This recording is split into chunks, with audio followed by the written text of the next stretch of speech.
Students are heading to their final lessons before A-level exams start on the 15th of May. COVID disrupted years of their education, so for students this year, they will be facing their first normal exams. Today, I spoke to students about how they are dealing with the workload. If I'm around my friends or my family, like if I'm revising in the kitchen, I normally will get distracted by just general conversation. But if I'm on my own, my main distraction will be my phone. I try to plan ahead my week of when I know I'm not going to be free in the evening. So say this week I'm going out for a meal with my dad Friday. So I know I'm going to have to do a little bit more, a couple of days a week, so I don't feel guilty about not doing any Friday evening. So I kind of will make sure I have that balance, that I will do something social, but I'll make sure I make up for it, that lack of time across the week somewhere. The National Education Union said that the changes made to A-levels in 2018 were damaging to students' mental health. This year group have the added impacts from COVID.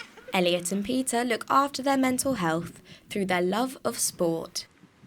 I like to kind of just be proactive and take notes, go over my previous class content, things like that, exam questions, exam papers, past papers, things like that. But I make sure that I try and, once I think that, or if I'm not focused, or if I think that I need some time off, make sure to go and take a break, take your mind away from exams and the stress of it all. Running is one of my key things. I'm lucky enough to have represented my county a few times, and I'm part of a club, so I make sure I go and get involved in club runs and things like that. It just helps me switch off. It's really good physically and mentally. I do active recall, alerting, I questions with my mates and practice exam questions as well. I play a lot of rugby, I go to the gym.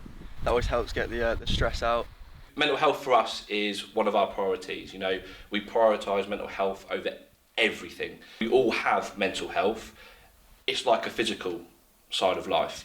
Us being humans, we recognise our physical side to us, but we also need to cater for the mental aspect of it, and that balance can really help. The Association of School and College Leaders found that 80% of head teachers found that stress and anxiety were higher in students last year than in pre-pandemic years.